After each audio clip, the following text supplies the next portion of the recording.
Okay, so my name is Alexander.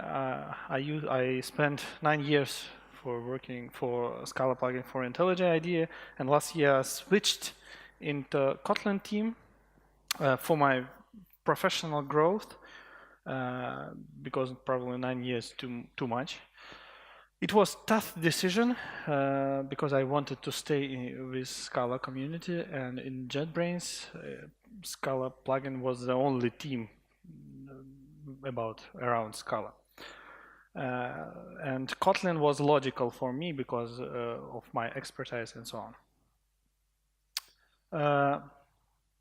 However, I like what I learned. I did some Kotlin native tooling for C-Line, and now I'm doing general tooling for Kotlin, so I really like it. I'll start from sad news, because people keep asking, can Scala native keep pace with Kotlin native? And yeah, it's a very logical question because Kotlin native team contains 8 professional backend developers. We also have 3 people working on IDE for Kotlin native, so it's very hard to compete.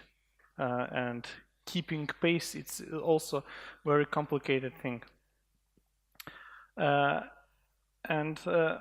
That's why I called this talk like lessons to Scala native, because it's really understandable that it's we are doing the same path actually, but it's really complicated thing to keep the pace together with us. But after learning Scala native, which for me personally, I wanted to do that because for the last year I lost my focus on Scala, and Scala native is quite new technology, so I wanted to understand what's going on with that technology. And actually I found interesting ideas for Kotlin native as well.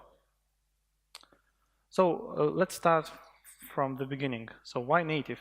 It's quite a general question. So first bullet is about startup performance, and you will see an example that it's really fast. The second bullet is about questionable JVM platform future, and you know it's very questionable bullet, so it depends on opinion and what do you think about general Java future. So let's not to discuss that. Another point to go native, sometimes it's people think that JVM is kind of slow, so you can go to native, like rewrite your Java application in C++ and you will get twice faster application. In generally, probably for C++ it's possible, but when you're doing a new backend for another language, it's kind of complicated thing. If you want to compete with JIT, which is very perfect piece of technology, you will need lots of years of development for that. So it's also questionable bullet. It's possible to compete, but it will require a lot of efforts. So I also added more possibilities like iOS native support because iOS Apple will not give possibility to run any VMs, so JVM is not possible on iOS. So we need anything native for that platform. And also some embedded devices, it's also not possible to develop JVMs for all these embedded devices, so we need to go native. So let's start from introducing these new technologies, and let's start from Scala. The first thing is we usually do is a program which is hello world, but with Scala native, I'll show you hello native world program. So how to run it? There are some problems in the IDE because it requires a lot of new features like running applications, debugging applications, and right now there is no anything in IntelliJ for Scala native. So you need to go to terminal and do something like sbt run. Then we will see actual compilation. Here I prepared two mains, so we need to choose right one. Then Scala native linking it into the executable. So let's take a look what the executable we have here. In Scala 2.11 we can see hello world out executable. With SBT we can't see this incredible startup performance. So from terminal we need to go to this directory and run this hello world application. So let's do that. Target and Scala, and now we can run it like hello world out. So you can see that running is really instant and it's kind of cool. What else we can take a look? So we can take a look for classes. Here we can see different native intermediate representation files, but actually they left after my hacking in the default package. So actual native representation binaries are under the directory, so it's kind of a bug. But it's understandable when just a few people work for Scala native. A lot of similar things requires polishing to be production ready in general. Also, we can see here sources. So then we will be able to use this binary as sources as well as binary. And another thing is which requires some polishing, because even hello world application required for me for 5 or 6 minutes to understand that linking is not working, because USR include in USR lib directories were not included for linking. And so I needed to understand what's going on to understand which option I need to add. So that's kind of also things required for polishing.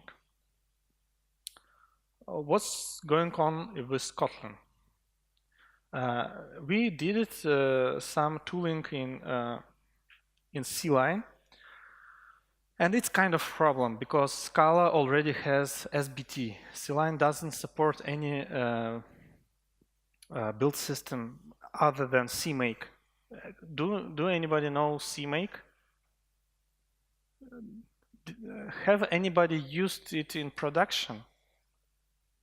So you know it's kind of funny stuff, like you need to use some interesting language which is not Scala and not Kotlin, to use caps locked names and so on. That's very interesting experience. And you also need to put all sources here, so that was a bit weird for us. We wanted to support Kotlin inside of C-line because we needed LLDB support for debugging of Kotlin applications, which is not available in IntelliJ IDEA, but project requires to be written in CMake. So what we have here, we also implemented some kind of running, so we can build it and run instantly, just in one click. Okay, not instantly, it's native world, so everything is not instant except running final binaries. Something the same, we have a binary like hello world.kotlin executable, and also from terminal we can try to run it.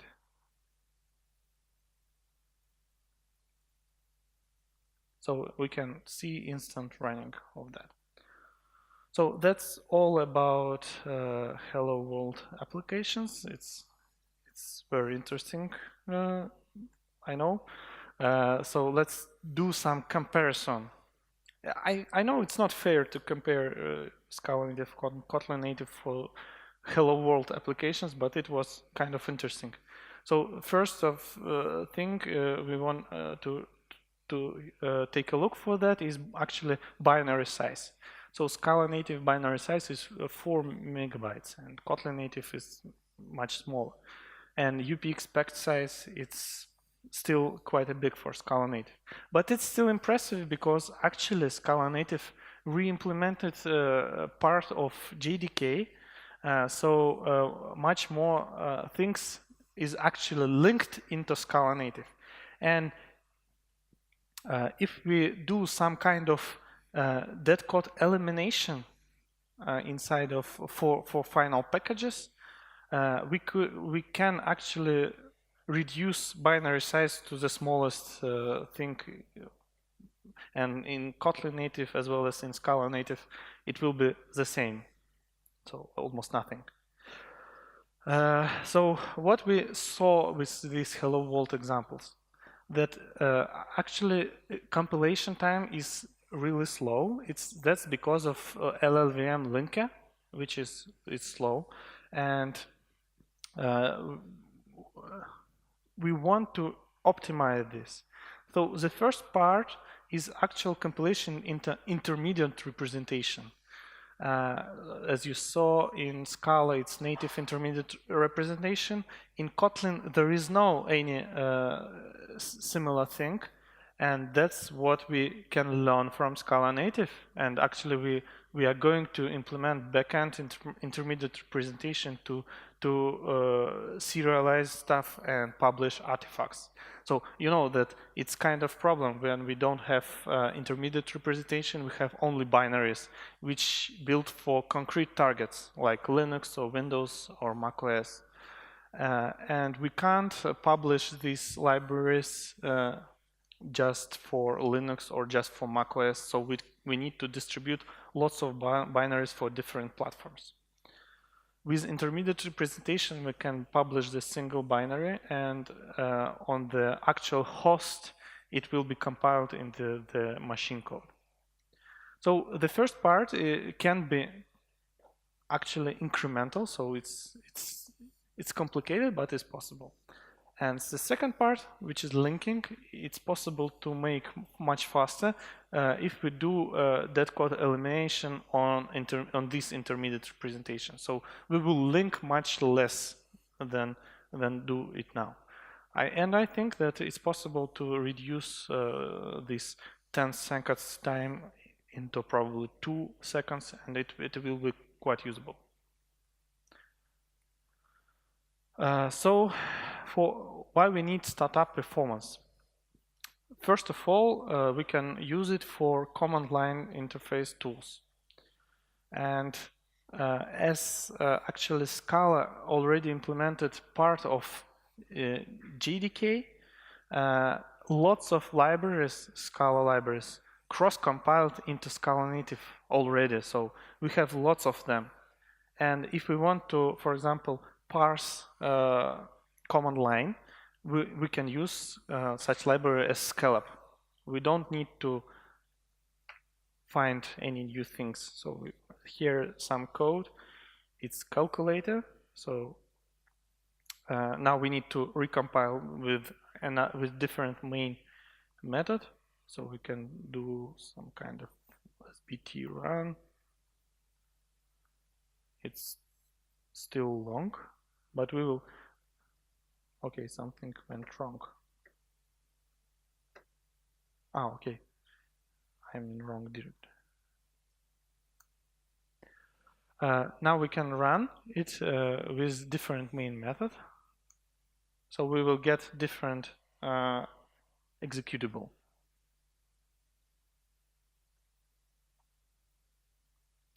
So now we did running without actual parameters. So let's go and do the right parameters.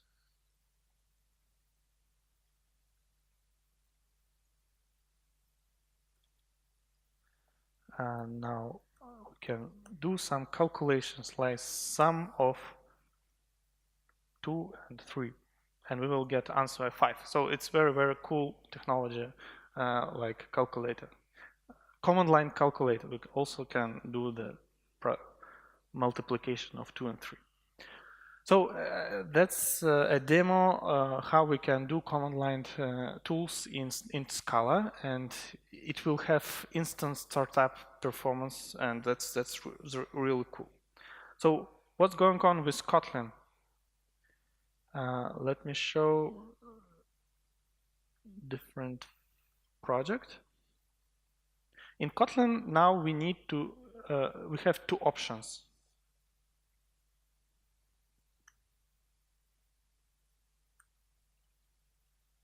We can parse it manually, so what we exactly did here. So we took 3 args and just parse it to integer. That's quite simple application when we need a fixed number of parameters. But generally, we also can use native libraries like platform, PostX, GetOpt. Do anybody used it? GetOpt library, getopt.ash. So you can see that it's GetOpt, and you can see parameters like integer. Then we need to pass some kind of C values, ref, C pointer, var, byte var. It's a bit complicated. Actually, that's simple. It's char and star star. So who knows what is char star star in C? Okay, almost everybody. So, but in Kotlin, you will need to learn how to create these references. You will need kind of MEMS code where you can allocate these arrays and then pass it into GetOpt. It's not very complicated, but you still will need to work with native stuff. And you can actually get some memory leaks as you're working with native memory model. Now we can try to run this application. It's simple CSV parser, which shows stats. It has pre-built parameters, so it shows some results here. So that's another difference between Kotlin native and Scala native, because in Kotlin native we already have automatic native binding generators. So for different platforms we have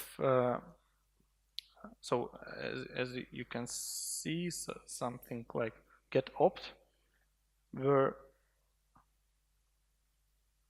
generated automatically, and you can see this generated code.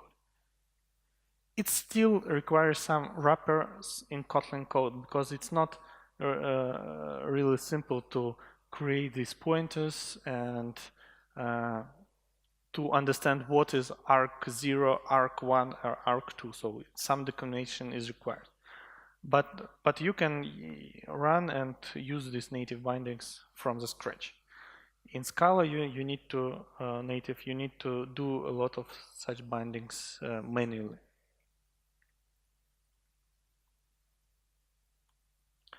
So we started to talk about memory management, and there is a big difference between Scala and Kotlin. In Scala, as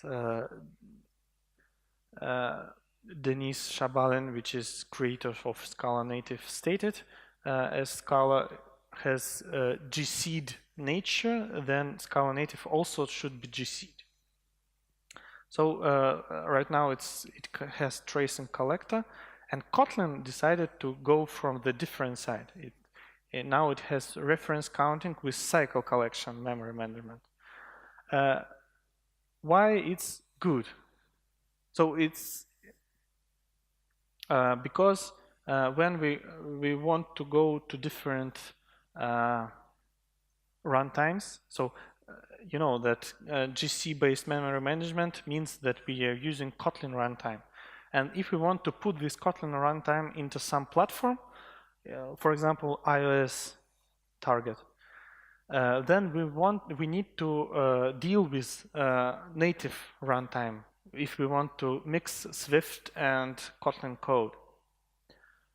So Swift runtime use just reference counting, and in this case we can mix very simple two different runtimes, just passing these reference countings and wrapping objects from Swift to Kotlin and Kotlin to Swift. And that's why Kotlin is possible to support on the iOS target. And it's very reasonable for Kotlin to move into that direction, because Kotlin already stated as second official language for Android. So moving into iOS makes possible the very old dream to make cross-platform frameworks for Android and iOS. So I can show you that we actually did in Upcode which is iOS IDE from JetBrains, and we also supported Kotlin in that IDE. And now you can see the project, which is just hello from Kotlin. But what is interesting is that you can invoke this hello from Kotlin right from Swift code. We can try to navigate. Then we will see Swift bindings here. It's very simple. You know that people say that Swift and Kotlin is the same thing. No, it's not, because in Swift we can fun C, and in Kotlin we have just fun. So here is binding from Kotlin framework. We need to generate Swift bindings, so Swift can see actual Kotlin code. And a lot of work is required because, as you can see in the IDE, navigation works from Swift to Swift, and it's okay. But what if we want to rename or find usages for hello from Kotlin? It just shows no usages, but we already have. So it requires a lot of efforts to support cross-language IDE support. But it's on the way, so it's already possible to implement frameworks. So if you have Android Kotlin applications, you can extract some business logic and put it into iOS application, and then Swift developers finish and implement UI over this business logic. That's quite impressive. Another possible target is WebAssembly. So Kotlin native already has some experimental support. Of course, WebAssembly is kind of technology preview. It's in some kind of pre-alpha stage. Kotlin native is also technology preview, so we did kind of squared technology preview. But it was just runtime verification. If it's possible to implement, was actual Kotlin runtime was right choice or not? So we understood that it's really possible, and we are watching for how WebAssembly evolving, and we will try to look.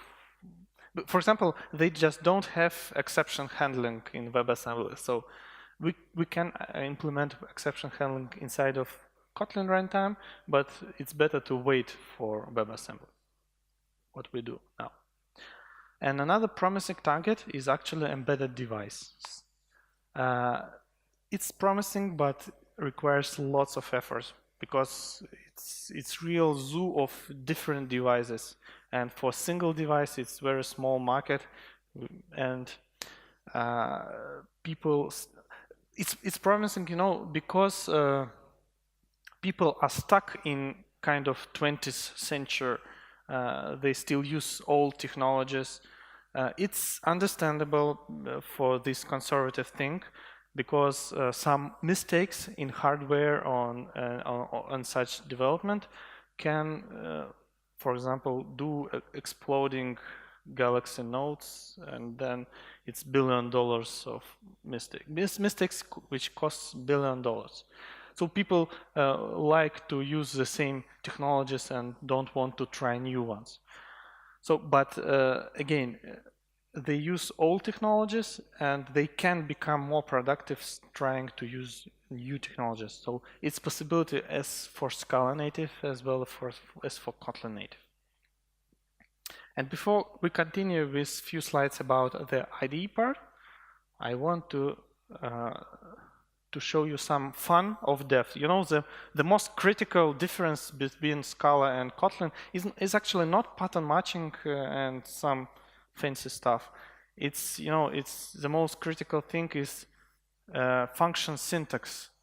So you need to start function from fun or from def. And I can show you the right choice. The right choice is the same as kind of Boeing do. So you can see on the left ABC and on right def. So that's their choice, and that's a good choice for Scala. So let's move to some IDE basics, which needed to be implemented for Scala natives as well. So we can see that front end works. That's fine. So we can have a compilation stuff and so on. But there are some problem. As Java library, we can see here some Java native Java lib. And you can see implemented different things like buffered input stream. But here, no sources in this library. So you can see here the difference. Scala 2.11 contains sources. And here there is no sources. And navigation works. Like we can put import Java array list. And it works, but it will go into real Java library. What is wrong? Because in this case we can put something like Java SQL connection, which is not available in current version of native library. So the simple answer is that we need to implement, we need to put sources into Java lib. It would be the simple answer.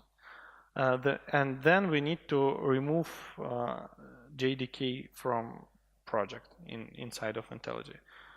Right now we can see here array list is red, but if we put sources into the binaries, everything will be okay.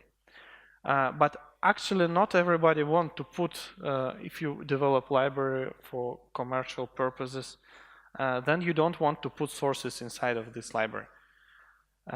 So in this case, then IDE will not work.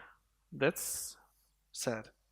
That means that we actually need to decompile this native intermediate representation. So some kind of Scala metadata should be put into this native intermediate representation, and this metadata should be decompiled into the Scala stubs. After that, sources will not be mandatory and everything will work. It's good that part of JDK was implemented, but then it will require a lot of efforts for platform-specific implementations. So right now we have a single version of this Java library, but for platform-specific implementations we don't have Windows. How many people of you use Windows? So quite a few. And a lot of efforts required just to support Scala native for you. So there is different possibilities. One of possibilities would be to choose for Scala native where we want to move. So if Scala native wants to move, for example, to work as Amazon Lambda, so if you want to implement microservices with, you can see I misspelled Microsoft after I tell Windows, so it's Microsoft is a normal thing. So microservices which starts immediately. So in Amazon Lambda, it's critical thing because JVM startup performance is slow. So you can want to use You could want to use Scala native for that purposes. In this case, we don't need a Windows implementation. And then it's okay to have only Unix specific libraries. So this is choice. It depends on what we really want to have, finally. And if we actually want to have different targets for Scala native, not only Unix, then we need to support cross-target compilations inside of SBT plugins and as well as IDE. So that's kind of roadmap for IDE. It was simple roadmap, and now we can look into more complicated roadmap.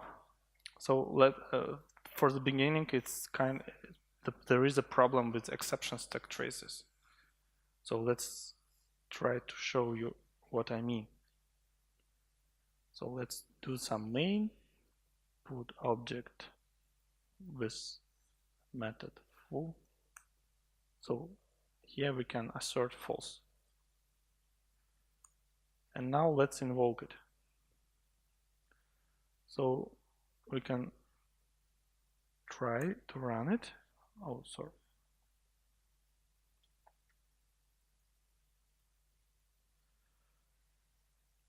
Let's run.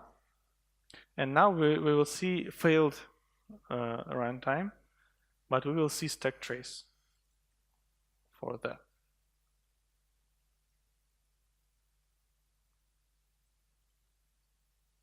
So that's the stack trace, and you can see that for all these methods, we can see unknown source, unknown source, unknown source, and so on. That's kind of problem, because if you have some runtime errors, it will require a lot of efforts for you to understand what's going on. And you will get kind of println debugging and so on. It's okay, but it's not for production, for real production.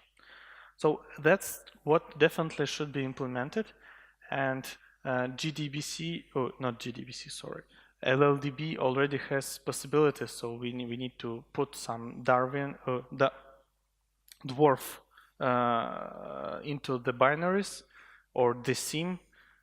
So it will add possibility to debug things under LLVM. So that's sounds like simple, but no, it's really huge. It will require probably years of development for a single person. And that's just for exception stack traces. Also, exception stack traces will give also breakpoint feature, because if we support LLDB, so we will get also breakpoints features. We also get some basic stepping, but it still requires a lot of things to do, because, for example, let's take a look for Scala native or for Kotlin native. So let's do some debugging. You can see that breakpoint works here. But you can see I did stepping and then it moved away, so it's kind of bug. And there are a lot of similar bugs in Kotlin native. So yesterday somebody told that he just don't know how to step to the next line. So they use breakpoints to move here. And then just run application. So that's the case when stepping is going out and back. So then you can use this solution for that. Another thing is that we want to see actual variables in variables view. So we can see the numbers like column is 4, count is 100. And for primitive things, it's more or less okay. So LLDB gives us such possibility. But what if we want to take a look for structure deeper? Then it will require a lot of efforts as well, because we need to know some compile time information about which fields are available in this class. So we need to put into runtime kind of qualified name of this class. Then, because of that, we can extract fields available from this runtime object And then we can try to understand how to virtually invoke these properties and so on. It's just for understanding object structure. What if we want to do kind of evaluate expression stuff? Then it's complete insane, because in native world it's much more complicated thing. So all of this requires years of developers' work. But all of this requires to have technology production ready. I know that people who write code in C++ or C, they just have what they have. They can debug anything with printlns or with LLDB from command line. They are really cool guys. But for the next step in the native world, it's actually better to implement all we have in JVM. So it includes all this debugging stuff. So what I want to say is that for Scala native, Kotlin native already has concrete purpose. It wants this technology is designed for cross-platform compilation between Android and iOS. So what I actually want to ask for Scala native is to understand real purpose, as well as to invest significantly more community resources, because right now it's just not enough. So that's all, and if you have any questions, you can ask me. Hi. My question is for both like Kotlin and Scala native future. In Scala 9, we have like experimental ahead of time compilation. So potentially in future, maybe in version 10 or 11, we will have like support for significant better startup time inside JVM itself.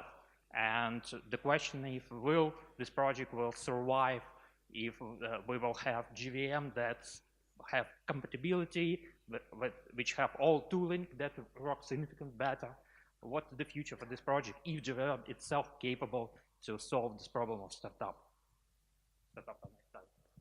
Okay, so question is if JVM will solve startup performance problems, will this project survive?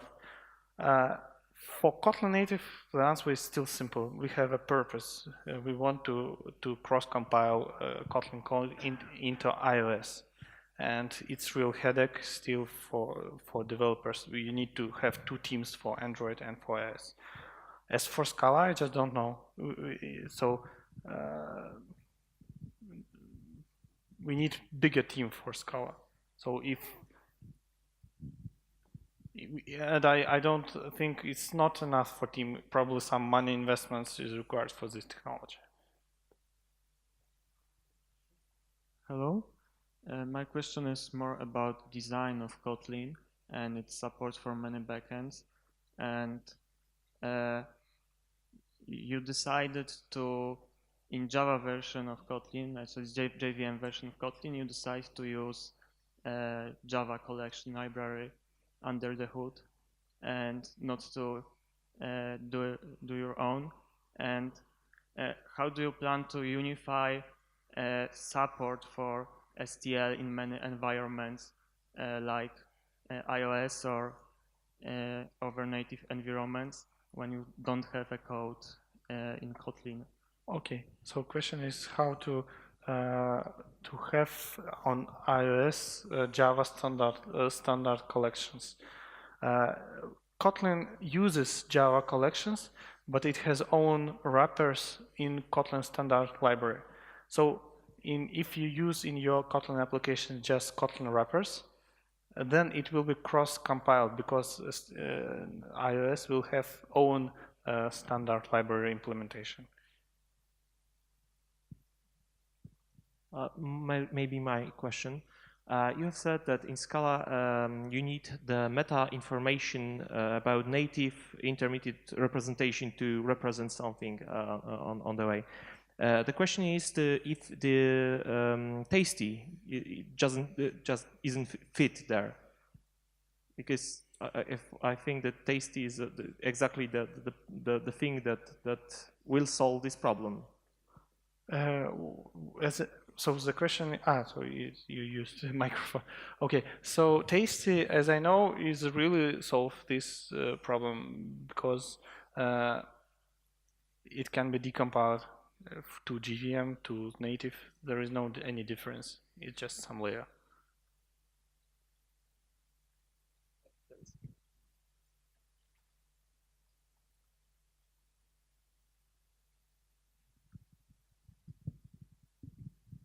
Hi.